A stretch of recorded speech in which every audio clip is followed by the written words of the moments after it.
Приветствую всех на нашем канале Солнечный Ваня. Я долго планировала записать это видео. Все там, думаю, надо найти время, чтобы Ваня был где-то занимался своими делами. И мне нужно было отдельное помещение, чтобы мне никто не мешал. А потом я решила, стоп, Ваня часть моей жизни уже давно, и пускай он мелькает в кадре. И сегодняшний выпуск хочу посвятить теме стволовых клеток, и давно хочу с вами поделиться этой информацией. Пришло ко мне информация о стволовых клеток благодаря институту Амосова, в котором мы делали Ванечке операцию на сердце. И при выписке кардиолог мне говорит, у меня, говорит, есть пациентка, девочка с синдромом Дауна, которой делали инъекции стволовых клеток родителей, и я видела потрясающий результат. Это совершенно другой ребенок, он преобразился, она стала более осознанная. Если найдите такую возможность, если у вас получится, то дайте мне знать. Меня эта тема очень заинтересовала. В тот момент мы продолжали находиться в каком-то таком потерянном и немножко паническом состоянии, как Ваня будет жить в этом обществе, как он будет развиваться. У нас было минимум информации еще о возможностях людей с синдромом Дауна, и мы искали всевозможные пути, как ему помочь. И я уцепилась за эту идею стволовых клеток. Спасибо, что есть уже интернет. Я начала свой поиск. Я знаю английский язык, и в первую очередь я решила найти информацию в мировом пространстве, какие исследования проводились на эту тему, потому что и мой муж, и моя свекровь, они были категорически против, они боялись, потому что ходили всякие слухи о том, что вот Абдулов сделал себе актер инъекцию стволовых клеток, и после этого очень быстро скончался. Еще там какие-то известные личности. Но меня это не останавливало, и я решила все-таки идти до конца. Я считаю, у меня в жизни такой принцип: если ко мне приходит какая-то информация, она приходит не просто так, и ее нужно использовать. И я нашла несколько статей. Я нашла, что стволовые клетки для деток с синдромом Дауна впервые испробовал в Германии один ученый. И результаты были потрясающими. Эти дети стали ходить в общие школы со всеми остальными детьми, у них улучшились показания успеваемости, они стали лучше разговаривать, ну и тому подобное. И я начала искать клинику, где мы сможем получить консультацию. Конечно, в первую очередь это была Украина. В Украине я посетила несколько клиник. Это направление еще только начиналось в тот момент. Это был 2015 год. На что мне в одной из клиник сказали, что да, мы используем стволовые клетки в лечении взрослых людей, но законом Украины запрещено использовать стволовые клетки в лечении детей. И это меня, конечно, огорчило, и я стала искать возможности за границей. На тот момент я нашла только 3 страны, которые работали в этом направлении. Это был Израиль, это была Германия и это была Россия. Вот сколько клиник я нашла. Я в несколько клиник отправила запросы, и ответила мне только российская клиника. Я решила долго не ждать. У меня началась с ними активная переписка. У них уже была небольшая статистика по работе с детками, но в основном с детками с ДЦП, и это была очень позитивная статистика. С детьми с синдромом Дауна только нарабатывалась статистика, но те прогнозы, которые они мне давали, они, в общем-то, сбылись. И мы начали подготовку к нашему визиту. Нужно было сдать огромный список анализов перед тем, как к ним попасть, для того, чтобы не было никаких осложнений, потому что на самом деле там есть противопоказания, нельзя при онкологии, еще при каких-то острых воспалительных заболеваниях, при каких-то хронических заболеваниях. Нужно было сдать огромный перечень всевозможных тестов, маркеров и анализов. Мы все благополучно сдали, отправили в клинику, на что они сказали: нет противопоказаний, мы вас ждем. Суть лечения заключается в том, что ребенку внутривенно вводится суспензия донорских стволовых клеток.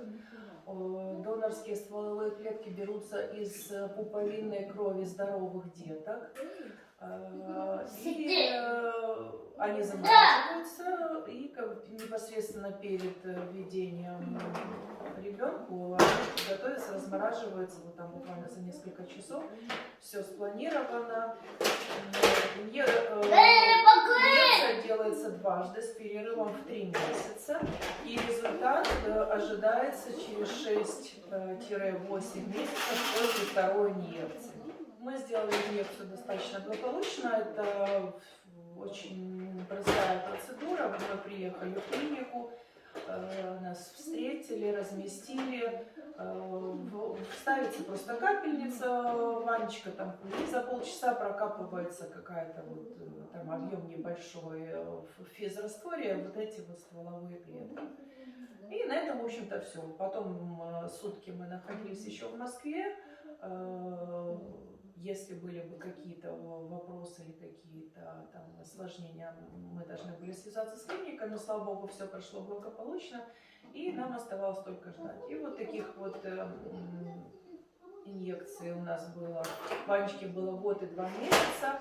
Мы одну инъекцию сделали в мае, вторую инъекцию сделали в августе. И с августа месяца мы начали ждать. И вот буквально прошло полгода, даже не 8 месяцев. И это был вот как щелчок, вот такой раз, и переключился. Ребенок просто стал другим. У него изменилось выражение лица. Ему было, на тот момент ему было, еще не было 2 лет. У него, он стал более осознанный, он стал лепетать, и у него стал очевидный прогресс.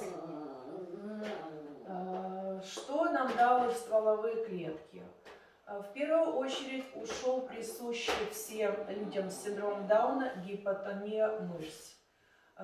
Вот сколько мы уже проходили обследований регулярных у разных специалистов, они все отмечают в первую очередь то, что у Вани нет гипотонуса.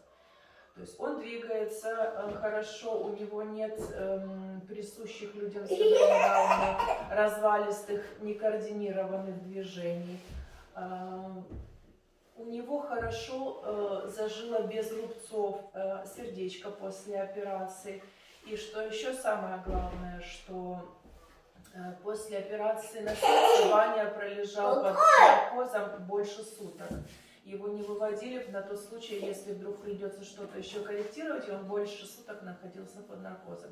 При выписке из Института кардиологии нас предупредили: готовьтесь к тому, что ребенок будет много болеть, что у него будут частые бронхиты и воспаление легких, и это неизбежно, потому что это последствия операции на сердце, жидкость в легких, плохое кровоснабжение легких до операции. И, в общем-то, мы готовились к этому. Но благодаря стволовым клеткам ребенок получает колоссальный иммунитет. Реально, вот, Ваня вообще не болел. И все показатели у него, как у здорового ребенка, с стандартным набором хромосом. Следующее удивление выразили нам генетики. Когда пришло время, и у Ванечки закончилась инвалидность по операции на сердце, она выдается всего на 2 года в Украине, поскольку это была полная коррекция, и после коррекции нам сказали, что у него нет никаких физических ограничений, сердце здорово, и он может выполнять любые нагрузки, поэтому инвалидность выдается всего лишь на 2 года. И мне нужно было переоформить ему инвалидность уже по врожденному синдрому Дауна. Для этого мне нужно было поехать к генетикам. Генетики в нашем Ахмадете в Украине, в Киеве. Я приехала с Ванечкой к ним на визит, получить заключение. А до этого мы получали от них заключение о том, что у Вани синдром Дауна, мы у них уже были, Сразу после рождения Ванечки проходили все скрининги, анализ крови на хромосому. И, в общем-то, у нас было уже это заключение. Но для получения инвалидности нам нужно было получить его повторно, уже там в какой-то специальной форме. Вот с ней мы поехали. И когда я приехала с Ваней, они, зная нас, у нас была карточка, мы у них числились на учете, они мне говорят: вот если бы мы не знали, что у этого ребенка синдром Дауна, и вот вы бы к нам пришли впервые, мы бы в жизни не сказали, что этот ребенок с синдромом Дауна. Вот настолько у него изменилась мимика и выражение лица, у него даже лицо изменилось. Меня это, конечно, порадовало, но, скажем так, все равно он похож на ребенка с синдромом Дауна, и цель была не в этом. Мы делали стволовые клетки не для того, чтобы избежать каких-то там общих признаков, а для того, чтобы в первую очередь действительно получить ребенку вот этот иммунитет и какой-то толчок к развитию, помочь ему. Поскольку первый результат был очень успешный, мы согласились через год пойти повторно курс стволовых клеток. Это опять было ровно через год, май и август месяц, нам ввели новые инъекции. Там уже не было каких-то особых изменений после этого. Что нам рекомендовали врачи, когда мы впервые обратились в клинику, это то, что желательно начинать эти все процедуры до того момента, когда полностью закончится формирование мозга. Почему-то они отмечали это до 4 лет. Но я думаю, что нет в этом ограничений каких-то особых, в каком возрасте вы туда придете, вы в любом случае поможете своему малышу. Сейчас, спустя много лет, Ваня, к сожалению, кроме того, что у него, к счастью, у него наладились все физиологические процессы и физическое состояние, но мы не получили самого главного, у него не запустилось до сих пор речь. Ванечка на сегодняшний день без 1 месяца 7 лет. Мы до сих пор не разговариваем, мы уже перепробовали много разных специалистов, дефектологов, логопедов, психологов, мы ходим на занятия в инклюзивные центры, мы работаем с персональными логопедами, но есть печальная статистика, что не все люди с синдромом Дауна разговаривают. И мы с мужем решили все-таки попытать счастье и сделать пройти третий курс стволовых клеток. И мы обратились уже в Киеве, в этот, что-то, видимо, в законодательстве. Я нашла в Киеве клинику стволовых клеток Илая. Это клиника стволовых клеток и репродуктивной медицины. Мы поехали на консультацию, уже наконец-то мы получили консультацию профессионального специалиста по стволовым клеткам. То есть за это время в Украине все-таки что-то изменилось. Уже существует давно банк, криобанки, в которых хранятся материал для стволовых клеток. И мы узнали еще одну возможность, что, оказывается, Ваня до этого получал инъекции мезенхимальных стволовых клеток, которые работают именно на физ-плане. Стволовые клетки — это как маленькие кирпичики, они как строительный материал, то есть они достраивают те пробелы в тканях организма. И здесь нас просветили, скажем так, что существует еще один вид стволовых клеток. Это стволовые клетки нейрогребня. Они берутся из молочных зубов здоровых детей. И вот именно эти клетки нейрогребня, они идут непосредственно для восстановления нейронных связей в мозгу и в нервной системе. И в этой клинике есть пока только один мальчик, который успешно прошел лечение. Это мальчик с аутизмом, и они запустили ему речь таким образом. 3,5 месяца назад мы сделали Ванечке тоже вот внутривенно одну инъекцию, да, было достаточно одной инъекции. Нам сказали, что ждать нужно от 3 месяцев и больше. Есть определенные сдвиги. Он стал лучше ориентироваться на занятиях. Постоянно нам специалисты отмечают каждое занятие какой-то прогресс. Но пока что до сих пор мы не говорим. И мы не опускаем руки. Я буду держать вас в курсе, если у нас будет позитивный результат. И, возможно, мы пойдем на вторую инъекцию.